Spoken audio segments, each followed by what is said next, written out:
what if the reason you haven't hit your biggest goal yet has absolutely nothing to do with your work ethic or your schedule or, your overall strategy? Oh, that's a provocative thought right out of the gate. Right. Like, what if your internal zoning laws literally will not permit you to build anything bigger than the life you have right now? Wow. Yeah. You can have the best materials in the world, but if your internal permit only clears you for a one-story house, you're never going to build a skyscraper. Yeah. I mean, it is a really harsh reality to confront because we spend so much time optimizing our routines, downloading, productivity apps. Oh, so many apps. Exactly.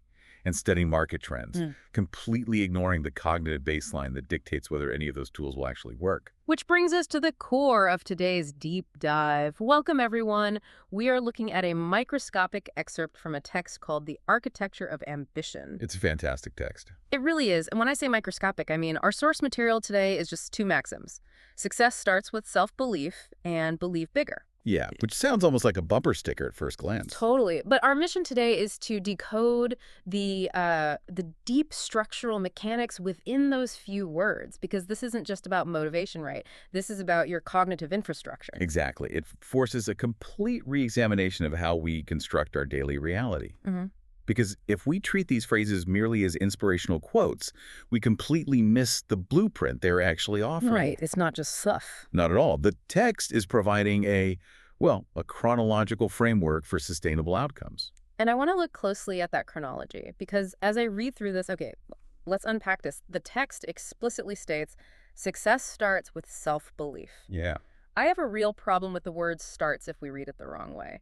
Oh, how so? Well, it sounds like a chronological gatekeeper, like we're bordering on that toxic positivity or manifestation culture. Ah, I see what you mean. The idea that if I just sit on an empty dirt lot and believe really hard, a house will miraculously materialize to keep the rain off my head. Right, right. And honestly, what's fascinating here is that the text is actively rejecting that exact manifestation culture. Oh, really? Yeah, absolutely. It does not say self-belief equals success.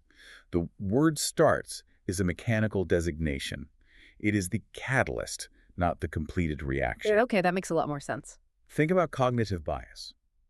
If you do not fundamentally believe you can achieve a specific outcome, your brain will subconsciously look for evidence to prove you right. Right, the confirmation bias kicks in. Like, if I don't believe I can run a marathon, the moment my knee twinges at mile 2, my brain says, see, I told you, we can't do this. Shut it down. Precisely. Your brain is a highly efficient prediction machine.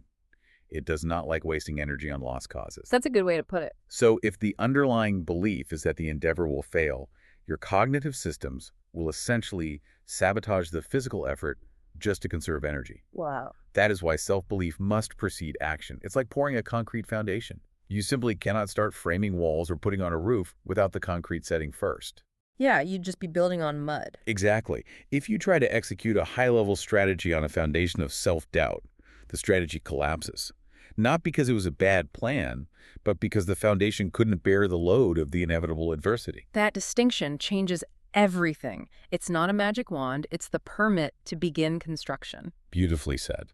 And I see people trying to bypass a step all the time, They get the best planners, they hire the best consultants, they buy the really expensive gym gear. Oh yeah, all the gear. Right. They are buying premium roofing tiles, but they haven't poured the concrete. They don't actually, at their core, believe they have the systemic capacity to sustain the effort required. And the tragic part is, when the structure inevitably collapses under the weight of reality, they blame the strategy. Always. They say, oh, that diet doesn't work, or, that business model is flawed. They never look at the dirt and realize they built a heavy structure on top of mud. The word starts dictates the uncompromising order of operations. You secure the baseline belief first, and only then do you introduce the strategic friction. Okay, so if self-belief is just the concrete slab, it is virtually useless on its own. I mean, you can't live on a flat piece of concrete. No, you definitely cannot. You have to put something on it, which forces us to look at the specific phrasing of the source's title, The Architecture of Ambition. And I'll be honest, I need to challenge this a bit. Okay, let's hear it. Well, architecture implies I have absolute control. But ambition is usually fueled by things outside our control. Like if a market crashes or an industry shifts, That ruins my ambition. I see where you're going. Isn't calling it architecture a bit arrogant? Like, it assumes we have a level of control over reality that we just, well, don't. Actually, I would argue the exact opposite. Calling it architecture is an admission of our vulnerability to reality. Wait, how so? Well, think about what an architect actually does. They don't control the weather. They don't control gravity or, seismic activity. Hmm. They design a system specifically to withstand those uncontrollable forces. Hmm. Society frames ambition as a raw emotion, right? Like a fire in the belly, a blind hunger. Right, the whole hustle culture thing. Exactly. Right. But emotion is incredibly volatile. A fire in the belly is great, but if it isn't contained within a furnace, it just burns the house down. That's a great metaphor. Architecture implies intentional systemic design to protect the ambition from external shocks. That makes a lot of sense, because if my ambition is just a mood, if I'm relying purely on hustle, what happens on Tuesday morning when I wake up exhausted and I just don't feel hungry anymore? The production stops entirely. Your output is completely tethered to your emotional state, which is an inherently unstable system. But if my ambition is an architecture, it exists independently of my fleeting daily emotions. Yes. The blueprint is on the desk, the systems are in place, the structure demands the work, regardless of whether I feel particularly motivated that day. It transforms ambition from a chaotic feeling into a load-bearing discipline. It forces you to account for structural integrity. In a physical building, you have to build in redundancies. You calculate wind resistance. Right. Translating that to this text, you have to design your ambition to survive the friction of the real world. Yeah. You have to architect contingency plans. You have to build in rest phases so the system doesn't overheat. So it's about sustainability. Exactly. Yeah. You are engineering a sustainable structure, not just a temporary emotional monument to your own ego. So the source is arguing that we have to be incredibly deliberate. We aren't just throwing bricks at a concrete slab and hoping a house forms. Right. Every habit, every routine, every risk we take is a brick that has to be placed with intention, knowing exactly how it supports the load of the brick above it. And once you successfully design that system and you begin executing it, you inevitably run into the most dangerous bottleneck in personal development. Which is? Your system will eventually hit its maximum capacity. Which brings us to the second maxim in the text. Here's where it gets really interesting. The text delivers a very blunt two-word command, believe bigger. Believe bigger. Yeah. Grammar alone tells us that bigger implies our current baseline of belief is fundamentally too small. Yes, inherently. But I want to move away from the construction metaphor for a second because I think it stops serving us here. Let's look at this like technology. Okay, I like that. Believing bigger is essentially a mandate to upgrade your operating system because you are trying to run tomorrow's high-demand software on hardware from 10 years ago. That is a highly accurate way to visualize it.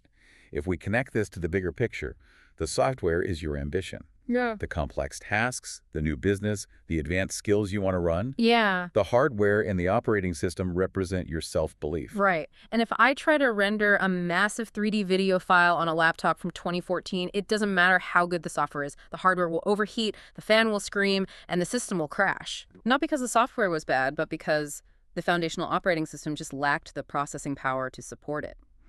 And what does a system crash look like in human behavior?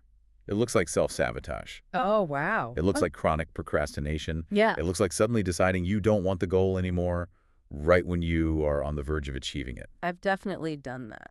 Most of us have. Mm. The text's command to believe bigger is the ongoing maintenance requirement of your cognitive operating system. It is an active, continuous imperative. But how do we actually do that mechanically? I mean, believe bigger sounds great on a poster, but I can't just stand in front of a mirror and shout at my reflection to upgrade my operating system. Right. Affirmations only go so far. Exactly. So how do we practically expand that processing power? You do it through a ruthless audit of historical evidence. Historical evidence. Yeah, because our current level of self-belief is usually formed by past data, mostly our past failures or, the limitations modeled by people around us. To expand the belief, you have to actively feed the system new data. Meaning you have to intentionally document your wins. Yes, but more importantly, you have to reframe your losses. How so? When you hit a roadblock, the outdated operating system says, this is proof you aren't good enough. Upgrading the system means forcing a new interpretation of that data. Okay. You have to train your cognition to view failure not as a stop sign, but as the diagnostic report. It is just data telling you where the architecture needs reinforcement. So it's feedback, not a final grade. Exactly. Yeah. Every time you survive a setback, you have to explicitly log that into your brain as proof of your resilience. Yeah. Over time, this shifts your baseline assumption from, I will probably fail, to, I can handle the friction. I want to apply this directly to imposter syndrome because this completely changes the mechanics of it. We usually treat imposter syndrome as a terminal diagnosis. Right, like a disease. Like it's some deep psychological flaw we just have to endure. But in this technological model, feeling like an imposter just means your ambition, your software is currently outperforming your hardware. Like you've been promoted to a new role or you started a new company and your system is lagging. You feel shaky because the cognitive processing power just hasn't caught up to your new reality yet. That is a phenomenal reframing. Hmm? Imposter syndrome isn't a sign that you should quit. It is a system notification alerting you that an update is required. Wow, an update is required. Yeah, it means you have successfully built beyond your previous limitations, and now the foundation must be widened to support the new height. If you do not actively believe bigger in that moment, the system will eventually force a downgrade to protect itself. Seriously. Oh, absolutely. You Ah. will subconsciously shrink your ambition back down to match the outdated operating system. You will literally cap your own potential just to relieve the cognitive friction. You'll quit the job or sabotage the relationship just to feel safe again. And that is exactly why believe bigger is framed as a command. If you stop expanding the belief, the architecture stops growing. It stagnates. Right. Most people let external variables dictate their systemic capacity. They let a bad quarter, a critical manager, or a societal expectation encode a hard limit into their software. They just accept it as fact. Yes. They spend the rest of their lives performing maintenance on a system that is fundamentally too small for their actual capabilities. So what does this all mean for the person listening to this right now? Let's take this entirely out of the theoretical realm. Okay, let's do it. If you are listening to this on your commute or while you're on the treadmill, how do you audit your own internal architecture today? How do you figure out if you need an operating system upgrade? This raises an important question, and it requires looking at your immediate reality without any filters. You need to look at your actual calendar. The calendar never lies. It really doesn't. Yeah. Look at your to-do list for this week. Ask yourself, are the tasks on this list designed to build new systemic capacity, or are they purely maintenance tasks for a life I have already outgrown? Wow. Let's hold on that. Yeah. Maintenance versus expansion. If I look at my to-do list and every single item is just designed to keep the current machine running without any risk of failure, what does that say about my self-belief? It says your architecture is entirely defensive. You are designing for safety, not for growth. Ouch. Right. A safety-first architecture is usually very small. It doesn't attract attention. Mm. It doesn't challenge the status quo. If you audit your daily actions and realize they are entirely safe and predictable, you haven't engaged with the text. You haven't started with self-belief. You've started with self-preservation. Let me push on that, though, because some people are in seasons of life where maintenance is all they can handle. Fair point. Like if someone just had a child or they are caring for a sick parent, a defensive architecture is necessary for survival. We Yeah. can't always be in aggressive expansion mode, right? Absolutely.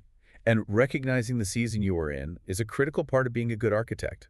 You don't try to add a third story to a house during a hurricane. Or you just board up the windows. Exactly. But the text is challenging our default state. The danger is when self-preservation becomes the permanent, unexamined baseline. When the hurricane passes, but you still refuse to build anything new because you are terrified of the wind. That is the crucial distinction. Is this a temporary season of maintenance, or is this a permanent ceiling you've accepted? Yes. Because if you look at your goals and realize they are just highly decorated versions of your current reality, it is time to look at the command. You have an obligation to believe bigger. You have to. You have to go back to the baseline data of your life, audit your past successes, realize how much you've already survived, and intentionally install a software update. And this audit isn't a one-time event. It is a recurring diagnostic. Every time you achieve a milestone, whether that's a new career level, stepping into a new relationship, or mastering a new skill, you have to check the system parameters. Make sure it's keeping up. Right. You have to ask, do I genuinely believe I have the capacity to sustain this new level? If you feel that friction, that imposter syndrome, you have cognitive work to do. It is the invisible work, reframing the data, challenging your own assumptions.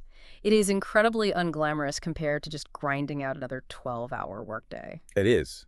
But the text is arguing that the 12-hour workday is useless if the system rejects the outcome. In just a few words, this source provides a complete, unified theory of sustainable growth. It really does. It identifies the origin requirement, which is self-belief. It provides the mechanism for execution, the architecture of ambition.